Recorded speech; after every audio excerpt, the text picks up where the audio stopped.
নমস্কার, আমি নবমিতা স্যাটিপ্যাক থেকে। আমি আজকে তোমাদেরকে বলেছিলাম দোলের ব্যাপারে বাচ্চাদের রং নিয়ে কিছু ডিসকাশন তোমাদের সবার সাথে করবো। তা আমি আজকে চলে এসেছি সৌরভদার কাছে। আলাপ করেছি, সৌরভদাকে হয়তো অনেকেই চেনেন। সৌরভদা খুব চেনা মুখ আমাদের এই ডগ ওয়ার্ল্ডে। হ্যাঁ, আমি দাদার কাছ থেকে আমি কিছু জানতে চাইছি। দাদা, এই যে দোল আসছে, দোলে এই বাচ্চাদের আবির পড়ানো, হ্যাঁ, এই হয়তো রাস্তার বাচ্চাদের ছেড়ে দিন, ওরা নাহলে সবকিছু অ্যাবজর্ব করতে পারে, কিন্তু ঘরের বাচ্চাদের ক্ষেত্রে এটা কতটুকু ভালো? দোল একটা উৎসবের আমাদের একটা উৎসব দোল একটা, কিন্তু এই উৎসবটা তো আমাদের সঙ্গে যে চারপাশ যে আমাদের বাচ্চারা, তাদের তো এটা উৎসব না। আমরা নিজেদের আনন্দের জন্য ওদেরকে কষ্ট দিয়ে তো কোনো লাভ নেই। অ্যাকচুয়ালি কি হয়, আমরা দোল খেলার পরে রং লাগে, সেই রং নিয়ে কি আমরা সারাদিন থাকি না, আমরা তারপরে সেটা গিয়ে ধুয়ে ফেলি, আমরা স্নান করি, সাবান দিয়ে ধুই। ওরা তো সেটা রাস্তার কুকুর হোক বা ঘরের কুকুর হোক, তাদের গায়ে যদি রংটা থাকে, রংটা তো তৈরি হয় কোনো না কোনো কেমিক্যাল দিয়ে। সেটা যদি থাকে, সেটা গায়ে স্কিনের প্রবলেম হবে, এক নম্বর। 2 নম্বর হচ্ছে, আমরা তো শ্যাম্পু বা সাবান দিয়ে আমরা গাটা পরিষ্কার করছি, কিন্তু ওরা তো চেটে পরিষ্কার করবে। সেই চেটে পরিষ্কার করলে কুকুর হোক বা বেড়াল হোক, সেটা ভেতরে যাচ্ছে, ভেতরে এসে টক্সিক থেকে ভেতরে নানান রকম ইনফেকশন তৈরি হচ্ছে। পয়জনাস কিছু থাকতে পারে রঙের মধ্যে, আমরা যা জানিও না কত ক্ষতিকারক কী রঙের মধ্যে থাকে, মানে কেমিক্যাল কী আছে আমরা অতটা জানি না। কিন্তু এই কেমিক্যালগুলো ওদের যখন ভেতরে যায়, সেটা পাখি, কুকুর, বেড়াল সব ক্ষেত্রে, সব পেটসের ক্ষেত্রে এটা ওদের অনেক কষ্ট দেয়। যে কোনো রং দিলে চোখে ঢুকে যেতে পারে, চোখের ক্ষতি হতে পারে, স্কিনের প্রবলেম হতে পারে। সে আমরা নিজেদের আনন্দের জন্য ওদেরকে কষ্ট দেওয়া তো ঠিক না, একদমই ঠিক না জিনিসটা। মানে ক্ষতিকারক। এটা আমরা নিজেদের আনন্দের জন্য অন্যকে কষ্ট দেওয়ার মতন ব্যাপারটা হয়ে যাচ্ছে। আমরা রং দিয়ে আমরা দেখে আনন্দ পাচ্ছি যে ও রং লেগেছে, আমাদের ঘরের বাচ্চা ভাবছি, কিন্তু এটাকেও মাথায় রাখতে হবে যে ওরা মানুষ না, ওদেরকে ওদের মতন করে ভালোবাসতে হবে, যেটা ওরা চায়। ওরা কখনোই চায় না যে ওদের গায়ে রং দেওয়া হোক, ওদের চোখে মুখে রং যাক, ওদের স্কিনে রং যাক, ওরা সেটা চেটে ওদের শরীর খারাপ হয়। হ্যাঁ, এই রংটা তো হলো এখন কি অর্গানিক আবির একটা বেরিয়েছে, জানি না এটা অর্গানিক আবির নাকি আয়ুর্বেদিক সব বলছে, সেটা তো আমরা কেউই জানি না। বাট কিন্তু যেটাই হোক, আর যেটাই হোক, সেটা যদি গায়ে লাগানো হয়, সেটা যদি আপনি কি চেটে পরিষ্কার করবেন, আপনি করবেন না। ওরা তো সেটা গায়ে রাস্তার কুকুর হোক বা যদি গায়ে রংটা থেকে যায়, তখন ওরা চেটে পরিষ্কার করবে, তো সেটা তো ওদের ভিতরে যাবে। ওটা হার্বাল হোক বা যাই হোক, ওটা তো এডেবল না, যে খাওয়ার জিনিস তো না ওটা, যে আপনি কোনো ওদের খাবার জিনিস দিয়ে রং বানিয়েছেন সেটা গায়ে লাগছে, সেটা তো না। এটা রং মাখার জন্য মানুষের ক্ষেত্রে হয়তো ঠিক থাকতে পারে, কিন্তু জীবজন্তুর ক্ষেত্রে কখনোই একদমই না, কোনো সময় না। এইটা আমাদের সবার কাছে খুব ক্লিয়ার হলো। সামনে দোল আসছে, একটু বুঝে ঘরের বাচ্চাকে ভালোবেসে কিন্তু ওই টুক করে মাথায় আবির পরিয়ে দেবেন, এইটা কিন্তু করবেন না একদমই। এটা তো ওদের অনেক কষ্ট। এটা আর এই যে অনেককেই দেখেছি দাদা আজকাল যেটা করে, ভীষণ প্রাণের বাচ্চা বড় করে একটা কাজলের টিপ পরিয়ে দিই, বাড়িতে পাতা না কিনে আনা জানি না, কিন্তু আমি দেখেছি সেটা তুলতে গেলে কিন্তু সেটা ওঠে না, এখানে কপালটার মতো আঠার মতো ওটা চিপকেই থাকে। বা যে একটা লাল রঙের টিপ পরিয়ে দিল, আমরা হিউম্যানরা যেগুলো ইউজ করি, তুলে সে আঠাটাও লেগে থাকে। সেটাতে তো প্রবলেম হতেই পারে, স্কিনের প্রবলেম তো হতেই পারে, সবকটাই কেমিক্যালের ব্যাপার থাকে তার মধ্যে। এবার সেটা কোনোভাবে যদি একটা চেটে খেয়ে নেয়, একটা বাচ্চাটা আরেকটা কোনো চাকলা একসঙ্গে তাদের 2-3টে পেটস থাকে, এবার সেখানে তো তার প্রবলেম হবেই, সেটাই পারে। সেটা ওটা তো খাওয়ার জিনিস কিছু না, যেটা ভেতরে গেলে ওদের কাছে আমরা প্লাস্টিকের প্যাকেট বা আমাদের চটি যা ঘরে থাকে ওরা চিবিয়ে খায়, অনেক সময় তার থেকে তাদের পেটের প্রবলেম হয়, গ্যাস্ট্রো হয়ে যায়, পার্বণ পর্যন্ত হয়ে যায় নানান ভুলভাল জিনিস খেয়ে। এবার সেরকম উল্টো পাল্টা কিছু খেয়ে নিয়ে পেটের প্রবলেম হতেই পারে। যদি কেউ তার পেটকে সত্যিকারের ভালোবাসে, তাহলে এগুলোকে অ্যাভয়েড করা একদম দরকার।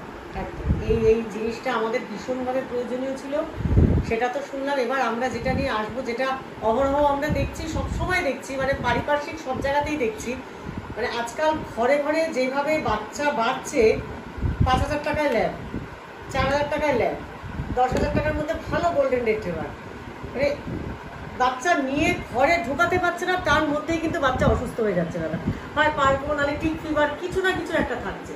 দেখুন, আমি আগেও বলেছি অনেক জায়গায় যে একটা ভালো বাচ্চা, একটা হেলদি মা বাবাকে, মানে একটা হেলদি ফিমেলকে একটা ভালো ডগ ইউজ করে তার ভালো একটা বাচ্চা রেয়ারিং করতে কখনোই 5,000 টাকায় সে বাচ্চা দিতে পারবে। এবার যদি সে একটা সেরকমই যার জেনেটিক্স প্রবলেম আছে বা কোনো ডিজিজ ক্যারি করছে, সেরকম পেরেন্টস, তারা তো জানেও না সেই পেরেন্টসে ডিজিজ ক্যারি করছে, সেরকম পেরেন্টস ইউজ করে যেই বাচ্চাগুলো হচ্ছে, সেগুলো তারা 30-35 দিন বয়সে তারা দিয়ে দিচ্ছে ব্রোকারদের কাছে। এবার সেইখান থেকে তারা যা দাম পাচ্ছে 200 টাকা 300 টাকা লাভ রেখে দিয়েছি, তখন তারা ভালোভাবে খেতেও হয়তো শেখেনি, তখন তাদের জোর করে বাইরের খাবার দেওয়া হচ্ছে, সেটা তাদের সহ্য হচ্ছে না।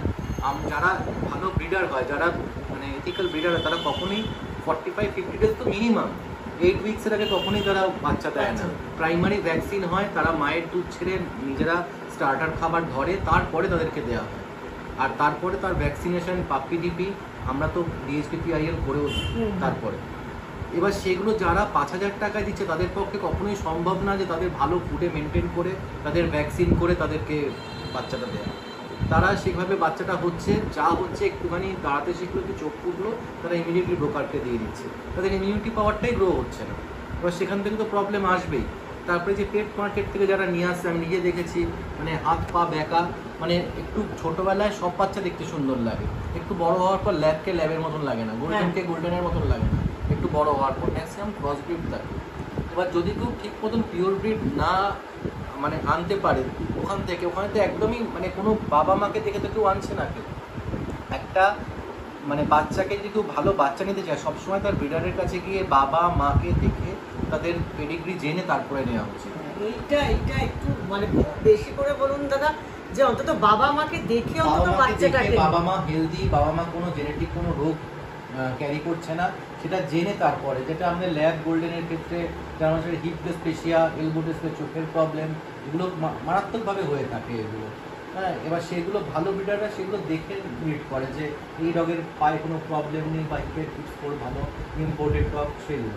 এবার অবশ্যই সেই ডগের বাচ্চা কখনোই 5,000 টাকায় তারা পাবে না। এবার যারা 5,000 টাকায় বাচ্চাটা নিয়ে আসে, তারা হয়তো সেই বাচ্চাটাকে ভালোবাসছে, তারপরে তাদের ক্ষেত্রে হয়তো তার 10 গুণ টাকা খরচা হচ্ছে ডাক্তারের পেছনে, ডাক্তারের পেছনে তার ট্রিটমেন্টে গিয়ে খরচা হয়ে যাচ্ছে। তাহলে আপনি মানে একটা কথাই তাহলে বলুন যে বাচ্চা নেওয়ার আগে আমাদের কি কি জিনিসগুলো ফলো করতে হবে? বাচ্চা নেওয়ার আগে ফার্স্টে যে আপনি কি বাচ্চা নেবেন, কোন ব্রিড নেবেন, সেই ব্রিডটা আপনার ঘরের জন্য পারফেক্ট কিনা। আপনার ধরুন 2 বেডরুম ফ্ল্যাট বা 1 বেডরুম ফ্ল্যাট আছে, এখন বেশিরভাগ ফ্ল্যাটে থাকে, সেখানে আপনি আপনার পছন্দ সেন্ট বার্নার বা গ্রেট দেন, এবার সেখানে এনে তাকে কষ্ট দেন। আপনার থাকার জায়গা, আপনার ক্যাপাসিটি যে আপনি মেনটেন করতে পারবেন, সেই আগে তার আপনি একটা আইডিয়া নিন, যারা ডগ রাখে বা যারা ব্রিডার তাদের থেকে, যে আপনি কোন ব্রিডটা রাখতে পারবেন, কোনটা আপনার জায়গার পক্ষে আপনার রুটিনের সঙ্গে সুইটেবল। সেই ব্রিডটাকে যখন নেবেন, সেই ব্রিডের ভালো ব্রিডারকে আপনি যোগাযোগ করুন। দরকার হলে এখানে যত ক্যানেল ক্লাব আছে সেইখানে শোয়ের ক্যাটলগ থেকে বা সেই যারা এইসব ট্রেনিং করে তাদের থেকে ভালো ব্রিডারের কাছে, সেই ব্রিডারের কাছে যান, সেই বাচ্চা নিন, ব্রিডারের উপর বিশ্বাস রেখে যে ভালো আপনার ধরুন অনেকে আছে শো কোয়ালিটি চাইছে, অনেকে আছে পেট চাইছে, সেটা ব্রিডারের সাথে কথা বলে সেই বাচ্চাটা চয়েস করুন। মা বাবাকে দেখুন, মা বাবার হেলথ দেখুন, আপনি জানার চেষ্টা করুন বাইরের লোকের থেকে যে ওর কোনো ডিজিজ ক্যারি করছে কি না বা কিছু, সেই দেখে আপনি বাচ্চা নেওয়া উচিত। সবসময় কখনোই 8 সপ্তাহ আগে বাচ্চা নেওয়া উচিত না। আচ্ছা, primary vaccine puppy DP DHPPIL হওয়ার পরে নেওয়া উচিত। আচ্ছা, কারণ যখন একটা বাচ্চা এক জায়গা থেকে আরেক জায়গায় যাবে, তার পরিবেশটা পুরো চেঞ্জ হচ্ছে। সে অন্য খাবার মানে অন্য জল একটা মারাত্মক ডিজিজ ক্যারি করে। একটা বাড়িতে যে জল খেতে একটা অন্য জায়গা, তার আবহাওয়া, তার টেম্পারেচার, হয়তো যেখানে থাকতো সেখানে এসি নেই, বা যেখানে থাকতো সেখানে এসি নেই, আর যেখানে যাচ্ছে সেখানে ফুল এসি, বা যেখানে ছিল সেখানে তো ফুল এসিতে থাকতো, যেখানে যাচ্ছে সেখানে পুরো গরম। যে জায়গায় টেম্পারেচার ইস্যু, ওয়েদার ইস্যু, ধরুন আমি এখান থেকে একটা বাচ্চা কোনো স্টেটে পাঠালাম, সেখানে হয়তো খুব ঠান্ডা বা গরম, টেম্পারেচার এদিক ওদিক হয়ে যাচ্ছে, সেই জিনিসগুলো তো আছে। ওটা একটু বড় না হলে কখনোই সেটা অ্যাডজাস্ট করতে পারে না, ইমিউনিটিটাই আসবে না, হঠাৎ করে শরীর খারাপ হয়ে যাবে। আর একটা ছোট বাচ্চা শরীর খারাপ একদিনের মধ্যে তারা ডিটোরিয়েট করে যায়, একদিন দুদিনের মধ্যে, সেটা রিকভার করতে অনেক টাইম লাগে। আর এই বয়সে তাদের ভ্যাকসিন হয় না, একবার ডিটোরিয়েট করে গেলে খুব কম সংখ্যক আছে যারা সার্ভাইভ করে, খুব সংখ্যক।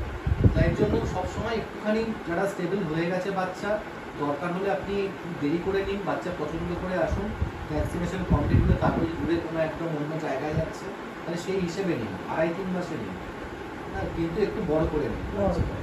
আচ্ছা দাদা, আরেকটা কথা জিজ্ঞাসা করি, এই যে মানে শো কোয়ালিটির ডগ নেব বা অনলি পেট নেব, এই দুটোর মধ্যে ডিফারেন্স কি আছে? দেখুন, শোয়ের ক্ষেত্রে প্রত্যেকটা ব্রিডের একটা মেজারমেন্ট আছে, একটা স্ট্রাকচার আছে, হ্যাঁ, সেই ক্ষেত্রে একটা একটু অ্যাঙ্গুলেশন বেশি, আমি জাস্ট এক্সাম্পল দিচ্ছি, ধরুন সামনের 4 কোয়ার্টার একটু বেশি বা হাইন্ড অ্যাঙ্গেলস বেশি, বা মুখটা একটু স্ট্রং বা ইয়ার সেটিং বেশি, টপ লাইনটা ভালো, এগুলো একটা যারা পেট হিসেবে রাখবে তাদের কাছে কোনো ভ্যারি করবে না। আচ্ছা হ্যাঁ, পায়ের অ্যাঙ্গুলেশন একটু কম না বেশি, ফোর কোয়ার্টার সামনে চেস্ট একটু বেশি না কম, সেটা ভ্যারি করবে না।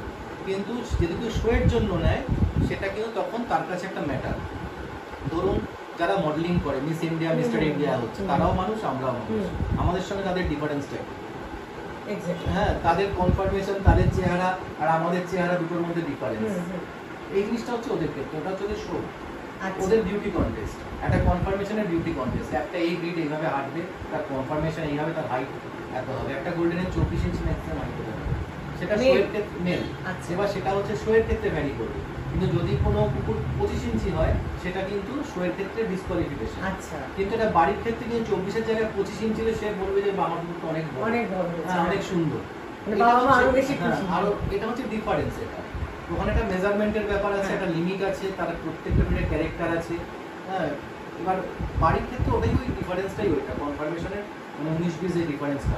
আচ্ছা আচ্ছা, এইটা তো মানে ধরুন একটা লিটারে ধরুন একটা ভালো বাবা মার বাচ্চা, 5টা বাচ্চা হচ্ছে, 5টাই কিন্তু শো কোয়ালিটি কখনো হয় না। এবার তার মানে যেটার কনফার্মেশনটা বেস্ট হচ্ছে, মানে অ্যাজ পার ব্রিডার বলুন বা ব্রিড স্ট্যান্ডার্ড হিসেবে বলুন, সেটা শো হোমে যাচ্ছে, আরেকটা বাচ্চাকে পেট হোমে প্লেস করা হচ্ছে। দুটোর মা বাবা সেম, 19-20 হয়তো ডিফারেন্স অ্যাঙ্গুলেশন বা স্ট্রাকচার ডিফারেন্সের জন্য তাকে প্লেস করা হচ্ছে, তার মানে এটা না যে ওটা খারাপ। আচ্ছা, ওইটাতে যা প্রবলেম আছে সেই প্রবলেমটা পেট হোমের কাছে কোনো প্রবলেম না, বাট শোয়ের ক্ষেত্রে সেটা প্রবলেম হতে পারে। এবার শোয়ের ক্ষেত্রে অবশ্যই যেটা বেস্ট বাচ্চাটা হচ্ছে, তার দাম তো অনেকটা বেশি হবে। এজ এ পেট যারা রাখবে তারা অনেক সময় আমার কাছ থেকে এরকমও বাচ্চা নিয়েছে যারা শো কোয়ালিটি ভালো বাচ্চা এজ এ পেট নিয়ে গিয়ে রেখেছে, সেরকম লোকও আছে যে আমরা শো করবো না কিন্তু আমরা বেস্ট কনফার্মেশনের বাচ্চাটা চাই। সেটা হচ্ছে ডিপেন্ড করে যে নেবে তার উপরে, যারা নিচ্ছে তার উপরে। কিন্তু যেটাই নিক হেলদি মা বাবা, কনফার্মেশনটা শোয়ের পেটটা যে অন্য একটা জায়গায় ডিফারেন্স, বাট যেটাই নিক হেলথ ইস্যুটা একটা বড় ইস্যু। হেলথ ইস্যু একটা ব্রিডের তার ক্যারেক্টার, তার কনফার্মেশন সবকিছু মানে নষ্ট করে দিতে পারে। মানে এখন ইদানিং যেটা দেখছি দাদা, মানে বাচ্চা বাড়িতে আনার পরেই যেটা হচ্ছে টিক ফিভার হয়, হিমোপ্যাথিয়া নালে ব্যাবিশিয়া, এটা লেগেই রয়েছে। এখন তো টিক্সের প্রবলেম একটা সবার ক্ষেত্রে, সব লোকের ক্ষেত্রে একটা, সব ব্রিডারের ক্ষেত্রে যারা পেটস ওনার তাদের ক্ষেত্রে একটা প্রবলেম। মানে ছোটবেলায় তো এটা যতটা সম্ভব মানে আপনি স্প্রে বলুন, টিক পাউডার বলুন, এইভাবে করতে পারবেন। তারপরে যেসব আমাদের এখন চিউবেল ট্যাবলেট যেগুলো এসে নানান কোম্পানির যেগুলো, সেইগুলো দিয়ে আপনাকে মানে চেষ্টা করতে হবে, প্রোটেক্ট করতে হবে। বাইরের থেকে যখন ভেতরে আসবে হাত পা ধুয়ে, হ্যাঁ, উইকে 2-3 বার টিক স্প্রে করে এগুলোকে মেনটেন করতে হবে। আবার বেশি আপনার টিক্সের এই বাইরের থেকে আপনি ওষুধ দিলে আপনার স্কিনের প্রবলেমও হয়ে যায়, খুব খারাপ হয়ে যায়। হ্যাঁ, তাই জন্য যেটাই হোক খুব ভালো কোয়ালিটির একটু ইউজ করতে হবে। তাদেরকে মানে মোটামুটি রেগুলার গ্রুমিং একটা জায়গায় যে টিক্স না থাকে, কারণ আমরা একদিন স্নান করলাম করে অনেকদিন তার সঙ্গে কাছে থাকতে পারবো, গায়ে পোকা হয়ে গেলে আমরা জানতেই পারলাম। সেটা যেন না হয়, কান পরিষ্কার রাখা, পায়ের বজের নিচ পরিষ্কার রাখা, যেখানে টিক্সগুলো ফার্স্টে তো পায়ের থেকেই উঠে, এবার বাইরের থেকে যখন আসছে পাটাকে ক্লিন করা, রেগুলার চেক করা, এছাড়া তো উপায় নেই। আমাদের এখানে বিশ্বপ্রধান দেশ, আর এখানে ম্যাক্সিমাম হিউম্যানিটি বেশি, আমাদের এখানে টিক্সের প্রবলেম অনেক বেশি, শীতের জায়গা থেকে অনেক বেশি।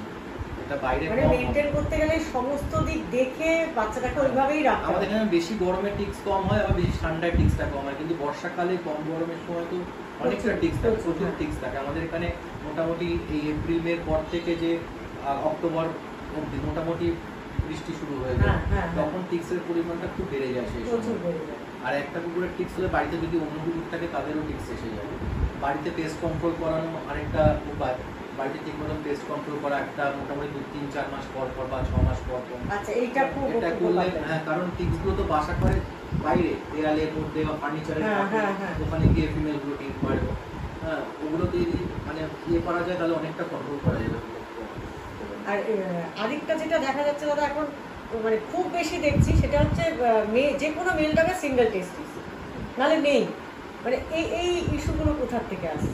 সিঙ্গেল টেস্টিসটা বরাবরের একটা প্রবলেম। এটা দেখুন, এটা ব্রিডিং এর ক্ষেত্রে কোনো ব্রিডার, ভালো ব্রিডার চায় না যে তার সিঙ্গেল টেস্টিক হোক। এটা খুব ক্লোজলি যদি ইনব্রিডিং হয় বা কোনো জিন ম্যাচ না করে, তখন সেই ক্ষেত্রে টেস্টিক্যালের প্রবলেমটা আসে। কিন্তু যখন কেউ ভালো ব্রিড করতে চাইছে, ভালো একটা ফিমেলকে খুব বেটার ডগ ইউজ করলাম, সেখান থেকেও প্রবলেম আসে।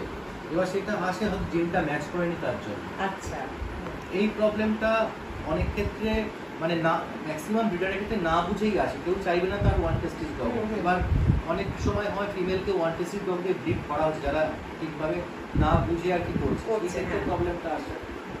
আবার এরকমও আছে ওয়ান টেস্টিকের ডগের থেকে ভালো বাচ্চা হচ্ছে, তার প্রবলেম হচ্ছে না বাচ্চাগুলো, আচ্ছা এরকমও আছে। এবার এই জিনিসটা হাতের মধ্যে নিয়ে কেউ আগের থেকে বলতে পারবে না যে এটার সঙ্গে এটাকে ব্রিড করলে ওয়ান টেস্টিস ডগ হবে কি হবে না। আচ্ছা, এটা পুরো জেনেটিক ম্যাচের ব্যাপার আছে, জিনের ম্যাচের ব্যাপার আছে। এইটা অনেকেই বোঝে না, এবং না বুঝে যে নোংরামোগুলো এখন চলছে, বিশেষ করে একটু ভেতরের দিকে গ্রামের দিকে গেলে পরে দেখা যায় বাচ্চা সারাদিন হয়তো মাটিতেই বেঁধে রেখে দিয়েছে গাছের গোড়ার সাথে, তারই মেটিং করিয়ে দিল করি। আর এই যে 6 মাস গ্যাপে গ্যাপে সিজন আসছে বাচ্চাদের, মানে প্রত্যেকটা ফিমেলের 6 মাস গ্যাপে গ্যাপে মেটিং করাচ্ছে, এটা একদমই ঠিক না। একটা ফিমেলের যদি সে হেলদি থাকে ম্যাক্সিমাম 4টে লিটার ম্যাক্সিমাম না, মানে একটা সিজনে ব্রিড করার পরে দুবার ব্রিড করলো, করে দুটো সিজন ছাড়লো বা একটা সিজন ছাড়লো, আবার একটা দুবার করলো, ব্যাস না। আচ্ছা, কারণ এরপরে তো তাদের রিকভার হওয়ার টাইম থাকতে হবে, রিকভার না হলে হবে কি করে? একটা বাচ্চা হয়ে তাকে তার শেডিং হয়ে যাবে, তার রিকভার করতে করতেই তার 7-8 মাস টাইম লেগে যাবে। বেস্ট হচ্ছে একটা সিজন ছেড়ে দেওয়া, একটা ব্রিড করে একটা সিজন ছেড়ে দিয়ে তারপরে সিজনে আবার ব্রিড করা। অনেক সময় আমরা করি যদি ফিমেলের হেলথ খুব ভালো থাকে তখন একটা সিজনে ব্রিড করা হলো, নেক্সট সিজনে করা হলো, তারপরে আবার গ্যাপ দিয়ে দেওয়া হলো, এটাও অনেক সময়। কিন্তু এটা ডিপেন্ড করে হচ্ছে ফিমেলের হেলথের উপরে, হেলথ কেমন আছে ফিমেলের। এগুলো কি বন্ধ করা যাবে দাদা? এই যে হচ্ছে গ্রামে গঞ্জে ভেতরে বন্ধ করবেন, এটা যে ব্রিড করছে যদি কেউ বিজনেস পারপাসে নিয়ে থাকে কোনো ফিমেলকে, এবার সে নিয়ে গিয়ে তার প্রত্যেকটা বাপ সে ব্রিড করছে, এবার সেটা আপনি কি করে বন্ধ করবেন? এটা ক্যানেল ক্লাব থেকে তো একটা রুল এনেছে 2 বছরে 3টে লিটারের বেশি ব্রিড করা যাবে না কোনো ফিমেল। হ্যাঁ, কিন্তু সেটা তো মানে যারা করছে, আজকে আপনারা এত বছর ধরে এই লাইনে রয়েছেন, আপনাদের যে এক্সপিরিয়েন্স আছে, যারা ভেতরের দিকে থাকে তারা তো কিছুই জানে না, খুঁজে খুঁজে তো তাদেরকে ধরাও এটা কেউ আটকানো যায় না। দেখুন এটা তো একটা ক্রুয়েলটি, এটা একটা মানে ওটাকে একটা বিজনেস পারপাসে ইউজ করা, মেশিনের মতন ইউজ করা। যাদের এই মানবিকতাটা নেই, হ্যাঁ, তাদেরকে তো আপনি বোঝাবেন কি করে বলুন? এর জন্য তো আপনি তো অনেক ক্রিমিনাল অ্যাক্টিভিটি হচ্ছে যেগুলো হয়ে গেছে, মানুষই তো করছে সেগুলো। এবার সেগুলো তো আটকানো পসিবল না, তাদের মেন্টাল মনের মধ্যে থাকে এটা। সেই ঘরের মধ্যে একটা ফিমেল রেখে যে 4বার ব্রিড করলো, আপনি জানবেন কি করে? সেটাই, এটা আটকানো তো উপায় নেই। এটা তাদের মানবিকতা যখন চেঞ্জ হবে, মানসিকতা চেঞ্জ হবে, তখন এটা পসিবল। আচ্ছা, এই কেসিআই রেজিস্ট্রেশন যেটা থাকে দাদা, এটা কি মানে এইটা কি মাস্ট, মানে এটা মানে বাচ্চা যখন নেব আমি কেসিআই রেজিস্টার দেখে নেব? দেখুন, কেসিআই রেজিস্ট্রেশনের ক্ষেত্রে কেসিআই রেজিস্ট্রেশন আমাদের ইন্ডিয়াতে একটা জিনিসের জন্যই দরকার, সেটা হচ্ছে গিয়ে কেসিআই এর আন্ডারে যে ক্লাব আছে সেই ক্লাবের করতে হয়। আচ্ছা, আর কেসিআই রেজিস্ট্রেশন করলে আপনাকে কেসিআই রেজিস্ট্রেশনের সাথে আপনার যে একটা মাইক্রোচিপ দেবে, সেই মাইক্রোচিপটা থাকলে সেটা আইডেন্টিফিকেশন নাম্বার। আপনি চাইলে মাইক্রোচিপ বাইরেও কিনতে পাওয়া যায়, সেটা অনেক সময় কলকাতার থেকে বা যে কোনো জায়গা থেকে বাইরে যেতে গেলে, ফরেন যেতে গেলে মাইক্রোচিপ লাগে, নাহলে স্ক্যান না করে তাদেরকে পাঠানো যায় না কাস্টমসে। এবার সেই সব ক্ষেত্রে যদি আপনার লাগে মাইক্রোচিপ করে বা চুরি হওয়ার যদি আপনার ভয় থাকে যে আইডেন্টিফিকেশনের দিয়ে, আপনি বাইরের থেকেও মাইক্রোচিপ করে নিতে পারেন। কেসিআই রেজিস্টার্ড থাকলে কি হবে, আপনি যদি পরবর্তীকালে ভালো চাকরি। হ্যাঁ, তাহলে কেসিআই রেজিস্ট্রেশনটা লাগে হচ্ছে একমাত্র কেসিআই রেজিস্টার্ড ডগশো করতে গেলে। কেসিআই রেজিস্ট্রেশন করলে আপনি প্রত্যেকটা পেপারের সঙ্গে মাইক্রোচিপ পাবেন, মাইক্রোচিপটা ইনসার্ট করতে হয় ডগের স্কিনে। এটা দরকার যদি কোনো আপনি বাইরে যাচ্ছেন সেই কারণের জন্য, কেসিআই শোয়ে যাচ্ছেন, কুকুরটাকে আইডেন্টিফিকেশন করার জন্য দরকার হয়। যদি কেউ শো না করতে চায়, পেট রাখতে চায়, সে কেসিআই রেজিস্টার্ড না করলেও পারে। মাইক্রোচিপ বাইরেও কিনতে পাওয়া যায় অনেক জায়গায়, সেখান থেকে ডাক্তার থেকে ইনসার্ট করতে পারে। কিন্তু পরবর্তীকালে কুকুরটাকে যদি কোনো কারণে আপনি ব্রিড করতে চান, ভালো কোনো স্পেসিমেন ইউজ করতে চান, তখন আপনার ভালো ডগ খুঁজতে গেলে, ধরুন আমি বললাম যে আপনার একটা ফিমেল, আপনি একটা ভালো ডগকে ইউজ করবেন। ভালো ডগ যেই ইম্পোর্ট করবে সে সেখান থেকে একটা এক্সপোর্ট পেডিগ্রি এনে ইন্ডিয়া থেকে রেজিস্টার্ড করবে। কারণ ভালো ডগ যারা আনে ম্যাক্সিমাম লোক শো করে, উইদাউট রেজিস্ট্রেশন সে শো করতে পারবে না। এবার যদি আপনার ফিমেল রেজিস্টার্ড না থাকে, আপনি সেই ডগটাকে যে আপনি ইউজ করবেন, ডগ ওনার রাজি না হতে পারে, বা আপনি যে ইউজ করবেন আপনি সেই ফিমেলটাকে পরবর্তীকালে ব্রিড করলে তার পেপার করতে পারবেন না, মাইক্রোচিপও করতে পারবেন। এবার যদি অনেকেই আছে যাদের কাছে পেটস হিসেবে অনেক কুকুর আছে যারা কেসিআই রেজিস্টার্ড না, তারা এমনি ব্রিড করছে, কিন্তু সেরকমই তারপরে 4-5 হাজার টাকা করে বিক্রি করে দিচ্ছে। এখন প্রত্যেকটা ব্রিডকে ইমপ্রুভ করাটা হচ্ছে, একটা পিওর ব্রিডকে ধরে রাখতে গেলে আপনাকে নতুন ব্লাড লাইন ইউজ করতে হবে, ভালো ইউজ করতে হবে, ভালো ডগ ইউজ করতে হবে, না হলে আপনি ইমপ্রুভ করতে পারবেন না। আর সবসময় ব্রিডিং এর ক্ষেত্রে যে ফিমেলের যে ফল্ট যেগুলো থাকে সেইগুলোকে দেখে ডগ সিলেক্ট করা উচিত। আচ্ছা আজকে এই ডগটা শোয়ে জিতলো, এই বেস্ট ইঞ্চও পেলো, তার মধ্যে যে এই ভালো সেটা না, আপনার ফিমেলের ক্ষেত্রেও সেটা হয়তো খারাপ হতে পারে। আচ্ছা কারণ আপনার ফিমেলে যে মাইনাস পয়েন্টগুলো আছে সেই ডগের ক্ষেত্রেও সেই মাইনাস পয়েন্টগুলো হয়তো আছে। হ্যাঁ কোনো ডগ পারফেক্ট না পৃথিবীতে। স্ট্যান্ডার্ড যে লেখা হয়েছে, যে স্ট্যান্ডার্ডের কাছাকাছি আসছে সেই ডগটাকে জাজ বেছে নেয়, সেই জাজের চোখ নেবে। এবার সবসময় সব জাজের জাজমেন্টও যে ঠিক তা না। হুম আমাদের এখানে সব অলব্রিড জাজ আসে, সেই প্রত্যেকটা অলব্রিড জাজ প্রত্যেকটা ব্রিডের টপনে স্পেশালিস্ট না। হুম অনেকেই তার নিজের পছন্দ মতন তুলে দিয়ে যাচ্ছে, বাট যেটাকে খুলছে সেটা হয়তো সেই ব্রিডের ক্ষেত্রে বেস্ট নাও হতে পারে। আচ্ছা যদি ব্রিড স্পেশালিস্ট জাজ হতো হয়তো তার কাছে সে হয়তো চয়েস করলে হয়তো অন্য কুকুরকে তুলতো। এবার আপনি যখন কোনো ফিমেলকে ব্রিড করবেন, আপনার ফিমেলের কি মাইনাস পয়েন্ট আছে, কি ডিমেরিটস আছে দেখে নিয়ে আপনাকে ডগটাকে চুজ করতে হবে। রেজাল্ট এসেনশিয়াল না। অনেক কুকুর আছে যেগুলো শো হয় না কিন্তু অনেক ভালো প্রডিউস করেছে, অনেক জেতা উইনিং কুকুর প্রডিউস করেছে। হ্যাঁ, মানে আমার নিজের ক্ষেত্রেই আমার স্পেন ইম্পোর্ট যে নেনে বলে যে ডগটা ছিল, সে ইন্ডিয়ান গ্র্যান্ড চ্যাম্পিয়ন, সে বাইরে তার ছেলে তার থেকে বেশি অনেক উইন করেছে। আচ্ছা সে আমার নিজের ব্রিডিং। হ্যাঁ, এবার একটা কুকুর ইম্পোর্ট হওয়া মানে নতুন একটা ব্লাড লাইন ইন্ডিয়াতে আসা, হ্যাঁ সেই ব্লাড লাইনটাকে ইউটিলাইজ করা, কিন্তু সেটা পারফেক্ট ফিমেলের উপর ইউটিলাইজ করতে হবে। যে একটা ইম্পোর্ট হয়ে জিতছে বলেই ইউজ করতে হবে মানে সেটা না। তো এটা ব্রিড ইন্ডিয়া কুকুর হতে পারে, ইম্পোর্ট কুকুর হতে পারে। আপনার ফিমেলের মানে ফিমেলটাকে দেখে আপনাকে মেলটাকে সিলেক্ট করতে হবে। ঠিক আছে। আচ্ছা, দাদার সাথে তো অনেকক্ষণ কথা বললাম। দাদা অ্যাকচুয়ালি কিন্তু আমাদের ডগ লাইনে অনেক বছর ধরে রয়েছে, কিন্তু দাদা কিন্তু অ্যাজ এ লয়ার, দাদার প্রফেশনটা কিন্তু দাদা একজন লয়ার। তা আজকে এই এতটা সময় দিয়েছে, তার জন্য দাদাকে অনেক ধন্যবাদ। দাদার নাম্বার আমি এখানে ভিডিওতে তুলে দেবো, দাদার নাম্বার। যদি আপনাদের কোনো সময় মনে হয় যে আপনারা ডিসকাস করে, দাদার সাথে ডিসকাস করে তারপরে কোনো বিট নিতে চাইছেন, আপনারা ডাইরেক্টলি দাদার সাথে একবার কথা বলে নেবেন। কারণ এইভাবে কিন্তু আপনাদেরকে কেউ বুঝিয়ে দেবে না। আর আপনি যদি পুরো ব্যাপারটা গোড়ার থেকে না জানেন, বারবার ঠকবেন, যেখানে যাবেন বারবার ঠকবেন। বাচ্চা হয়তো আপনি 5,000 টাকা দিয়ে কিনে আনবেন, আপনার হয়তো 40,000 টাকা খরচা করতে হবে না, কিন্তু ওই যে 5,000 টাকা দিয়ে কিনে আনবেন, তারপরে দেখবেন আপনার 50,000 টাকা ডাক্তারের পেছনেই বেরিয়ে গেছে। এবার সেটাও গ্যারেন্টি না যে সেই বাচ্চাটাকে আপনি বাঁচিয়ে রাখতে পারবেন কিনা। তার জন্য আমাদের আজকে এই শর্ট ভিডিওটা যদি আপনাদের সবার ভালো লাগে, দাদার নাম্বারও দেওয়া থাকবে। কোনো রকম কিছু যদি আপনাদের জানার বা জিজ্ঞাসা থাকে, বা কোন ব্রিড কিভাবে আপনি নেবেন, কিভাবে করবেন, আপনারা দাদার সাথে যোগাযোগ করে নেবেন ডাইরেক্ট। আজকের জন্য এইটুকুই, নমস্কার।